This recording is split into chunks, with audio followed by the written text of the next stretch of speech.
இன்றைக்கி நம்ம பார்க்க போகிறது டேஸ்டான ரவா கிச்சடி. ரவா கிச்சடிக்கு தேவையான பொருள் என்னென்னு பார்க்கலாம். 1/4 கிலோ ரவா எடுத்து வச்சுருக்கிறேன். அதுக்கப்புறமா உப்பு தேவையான அளவு, நெய் 1 ஸ்பூன், டால்டா 1 ஸ்பூன், எண்ணெய் 2 ஸ்பூன் எடுத்துருக்கிறேன். அப்புறமா ஒரு 6 பீன்ஸ் கட் பண்ணி வச்சுருக்கிறேன், ஒரே ஒரு கேரட்டு, அப்புறம் கொஞ்சமாக பச்சை பட்டாணி வச்சுருக்கிறேன், கருவேப்பிலை, பச்சை மிளகா, ஒரு பெரிய வெங்காயம் கட் பண்ணி வச்சுருக்கிறேன், ஒரே ஒரு தக்காளி போதும், கொஞ்சமாக கொத்தமல்லி இலை, அப்புறம் ஒரு சின்ன பீஸ் இஞ்சி கட் பண்ணி வச்சுருக்கிறேன், அப்புறம் ஒரு சின்ன துண்டு பட்டை 2, அப்புறம் 3 கிராம்பு, கொஞ்சமாக சோம்பு நிறைய தேவையில்லை, இது சும்மா ஒரு வாசனைக்காக தான். இப்போ எப்படி செய்கிறதுன்னு பார்க்கலாம். இப்போ கடாய் வச்சுருக்கிறேன், ஸ்டவ் ஆன் பண்ணிக்கலாம். கடாய் வந்து சூடாயிடுச்சு. இப்போ ரவா போட்டுடலாம்.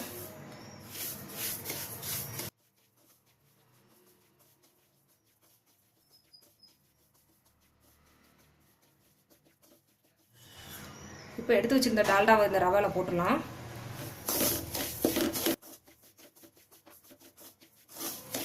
டால்டா போட்டு ரவை வறுக்கிறதுனால கிச்சடிக்கு வந்து ஒரு நல்ல டேஸ்ட் கொடுக்கும். உங்களுக்கு டால்டா பிடிக்கலன்னா வெறும் ஆயில் விட்டு நீங்கள் வறுத்துக்கலாம். ரவை நல்லா வறுத்தாச்சு. ஒரு பாத்திரத்தில் கொட்டிடலாம். இப்போ அதே கடாயில் ஒரு 2 ஸ்பூன் ஆயில் ஊற்றலாம். கூடவே அதில் இருந்த நெய்யையும் போட்டுடலாம்.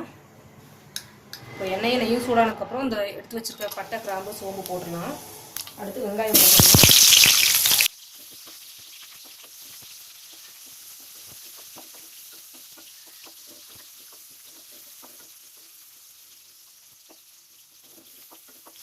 அடுத்து பச்சை மிளகா, கருவேப்பிலை, இஞ்சி எல்லாம் போட்டுடலாம்.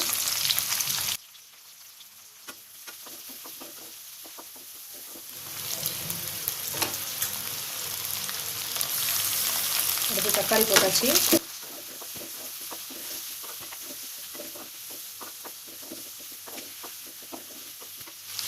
பட்டாணி போட்டுடலாம். கேரட்டு, பீன்ஸையும் போட்டுடலாம்.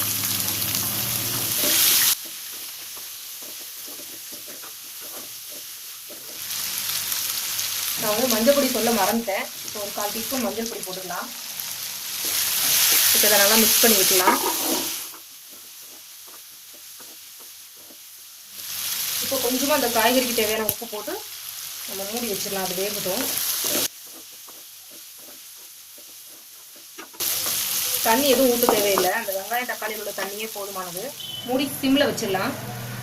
இப்போ காய்கறி வெந்துருச்சான்னு பார்க்கலாம்.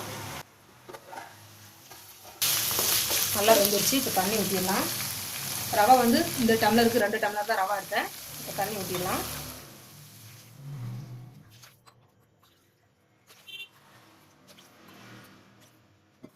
ஒரு 4.5 டம்ளர் தண்ணி ஊற்றிருக்கிறேன். உப்பு ஏற்கனவே கொஞ்சம் போட்டிருக்கிறேன். இப்போ மீதி உப்பையும் போட்டுடலாம். இப்போ உப்பு மட்டும் செக் பண்ணிக்கோங்க, பத்தலைன்னா போட்டுக்கலாம். உப்பு கரெக்டாக இருக்குது. இப்போ இதை மூடி வச்சுக்கலாம். இப்போ தண்ணி கொதிச்சதுக்கப்புறமா ரவையை போட்டு கிண்டிடலாம். இப்போ மூடியை திறந்து பார்க்கலாம். இப்போ ரவையை இதில் கொஞ்சம் கொஞ்சமாக போட்டுடலாம். கட்டி பிடிக்காத அளவுக்கு கிண்டி விட்டுடலாம்.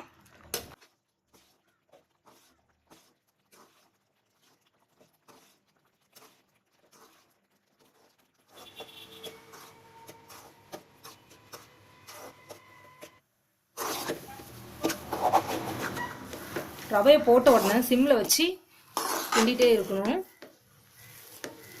அப்போ தான் ரவை வந்து பொறுமையாக வேகும். இப்போ தண்ணி ஃபுல்லாக ட்ரை ஆயிடுச்சு. இப்போது கொத்தமல்லி இலை போட்டுடலாம்.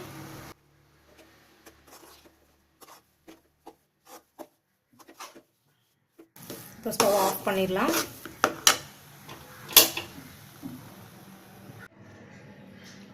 சூப்பராக ரவா கிச்சடி ரெடி ஆயிடுச்சு. நீங்களும் இதே மாதிரி செஞ்சு சாப்பிட்டு பார்த்துட்டு உங்களோட கமெண்ட்ஸை சொல்லுங்கள். தேங்க்ஸ் ஃபார் வாட்சிங்.